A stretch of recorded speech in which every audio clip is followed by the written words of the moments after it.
All right, what is going on, guys? Happy Friday. We've got a 9-game NBA slate. We're going to cover that. I got a lot of best bets. I'm going to give you guys 10 of my favorite plays today, plus a little plus money parlay.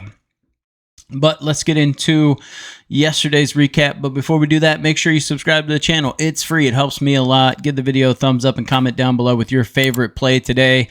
Or if you think I gave a bad play, let me know. Curious. Yesterday was not great. We went 2-4. The Wemby angle killed me.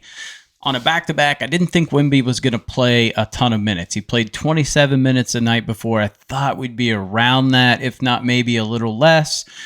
Just when we look at last season, Wemby didn't play a lot of back-to-backs. So the ones he didn't play a ton of minutes. However, everything was looking fine until, fourth quarter, they got a pretty decent lead. They're smacking the Jazz around, and they just left him in. They were up by like 18 with 2 minutes left, and they just left him in. And he ended up going over his PRA line. It was under 40 was the line. He was sitting at 39 and then ended up scoring a bucket with about a minute left in the game. So that crushed that one. Steals and blocks, I think he went over that in the fourth quarter as well. So that really sucked. Damian Lillard over 6.5 assists. This was looking like an easy cash. He was at 6 assists just a couple of minutes into the third quarter. Never picked up another assist. They ended up getting blown out. So he didn't play a ton in the fourth quarter. And then Daniel Gafford under 1.5 blocks was a bust. It is what it is on that one. Ja Morant over 6.5 assists. Easy cash. Ridiculously easy cash. Sengun over 9.5 rebounds. Easy cash. So, the Wemby angle kind of crushed us, right? If that would have gone as I would hoped, we would have had a very nice night. But we had a great night yesterday. We did really good in football. So, all in all, pretty much a wash if you combine football and NBA. That was a ridiculous football game. Like, please stop giving us New York teams on primetime. My God. All right, anyway, let's talk a little bit about this slate. So first game on the card, Celtics and the Hornets. Celtics 4-1, Hornets 2-2. We got a 10.5 line here. It's kind of hard not to take Boston, man. They've been kind of steamrolling teams, and they lost their last game. Like, I don't know if there's a better spot against Charlotte. I guess it kind of depends on how LaMelo Ball's shooting. We know he's going to shoot, and he's going to shoot at a very high clip. Will he make them? But light lean towards Boston minus 10.5. Not really a game I want to touch. Two pretty fast-paced teams here, so maybe the over 231.5. Like I said, the only thing that scares me is just Charlotte's so hit or miss with their shooting. That's a pretty high over to be touching. I don't want to trust Charlotte to make shots. So light lean Boston minus 10.5. They'll be in our parlay in an alt line parlay. Next game, Magic and the Cavs. So in this one, we've got Banchero's out for, I want to say 4 to 5 weeks, maybe something like that. 4 to 5 weeks because he has an oblique injury. So, that's kind of an interesting one there. I don't want anything to do with Orlando because he's kind of the heartbeat of that team. So heavy lean towards the Cavs at -8. I actually think that's a bit of a deal. Cavs are the only undefeated team left at 5-0. They're absolutely rolling. They're at home. It's just a really weird one. Franz Wagner is a game time decision as well. Like I said, we got Banchero out, so no major injuries on Cleveland's side. So I imagine this line's got to go up throughout the day. I mean, it's usually a pretty low scoring game. Anytime you have a Magic game without Banchero, I would lean probably towards that under 217, to be honest. Especially if Wagner's out too, they have no one. So I imagine if we see this line all of a sudden shoot up to like 11 or 12, we know Wagner's out too. All right, Knicks and the Pistons. This Knicks team's a bit of an enigma. Like, they're just not, they're clicking and then they're not clicking, but going up against Detroit, I mean, Detroit's definitely better this year than they were last year, but kind of hard to fade New York. So I'd be okay taking Knicks -6.5. I'd probably bump that down to 6 just for a little bit of juice. Lean towards the over. I mean, the Pistons have been scoring. Knicks should score. 218.5 feels a little light there. Kings and the Hawks. The Hawks are a weird team as well. Started out hot, and then I think they've lost their last 3. Kings are looking pretty good, so this should be a pretty high-scoring game. We really see that reflected in the 239.5. Ironically, the over is favored. I'm not going to touch that whatsoever. I really don't want anything to do with this game, to be honest. Lean Sacramento minus 6.5. That's about it. It's just it. No, thank you. All right, let's talk about our last couple games here on the card.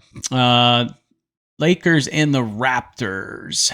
I mean, Lakers should absolutely dominate this matchup. That said, Raptors, I don't know what it is. When they're at home, they do tend to kind of keep things tight. Minus 8.5 for this Lakers team's a little much for me. I would lean maybe towards the under, but yeah, don't really want to touch this game whatsoever. All right, Bulls and the Nets. Really good spot to back the Nets, in my opinion. I like the way they're playing. I mean, they've been playing pretty good, in my opinion. 2-3, but every game's been pretty tight. Although this Bulls team's playing better than I thought they would. But yeah, I would go Nets in this spot, minus 1.5 at home. Pacers and the Pelicans should be an interesting game. I mean, Pacers, they've had an interesting start to their season. I feel like they should be more like 4-1 or 3-2, not 2-3. Pelicans team, they're playing so many players. Against the Warriors, I mean, they emptied out their benches in both games. So give me the Pacers minus 4, and then I would have a pretty heavy lean towards that over 231.5. Nuggets and the Timberwolves, I would say game of the night. Nuggets, pretty disappointing start to the season. I mean, they got it back to 2-2. Timberwolves are 2-2. Should be a pretty good game. I'm sure Jokic probably has a pretty decent game, but I like this Timberwolves team, man. So I would lean probably Timberwolves minus 4. It's just such a good game, for being honest. Timberwolves minus 4.5 is a little heavy. Yeah, I'd probably go over 219.5 if I had to pick a play in that one. All right, last game on the card, Oklahoma City Thunder and the Trailblazers.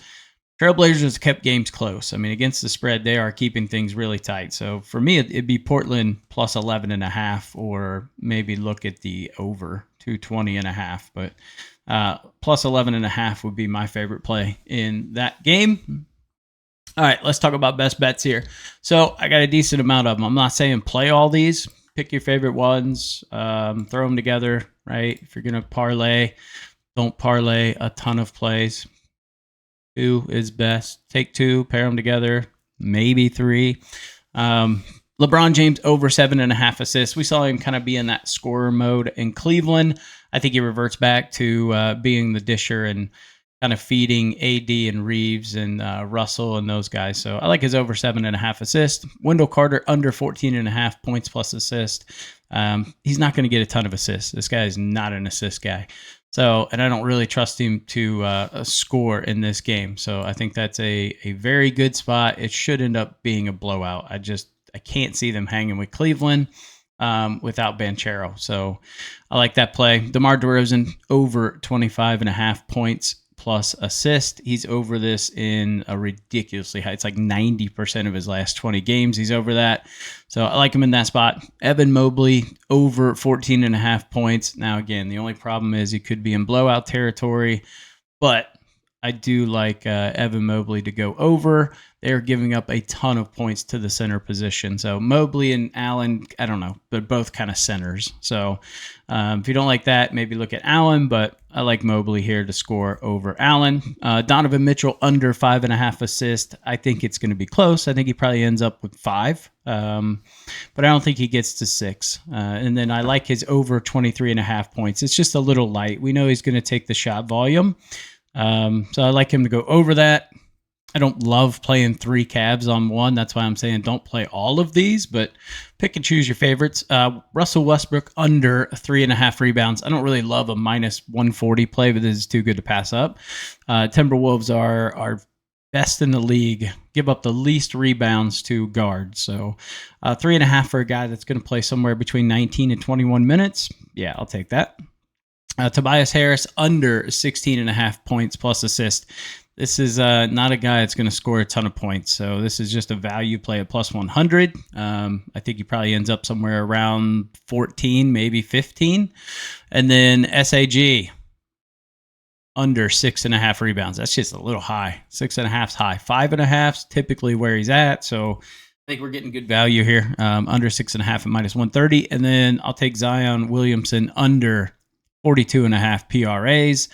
I know it's the Pacers and they play at I guess this year they're not playing at a super fast pace, but by the end of the season, I'm pretty sure we'll see their pace numbers pick back up. But I don't trust Zion Williamson. Even though it's at home, we're starting to see him get more minutes. He still just gets lazy at times. So 42.5 is a little high for me. If he hits it, great. Tip the cap. All right, one parlay that I like today is going to be the Celtics -4, Cleveland -2, and then OKC -3.5. So pretty heavy alt lines just to try to get a nice little plus money play. So those are my 10 favorite straight bets and one parlay. So like I said, comment down below with your favorite play today. Subscribe to the channel, and I'll catch you in the next video.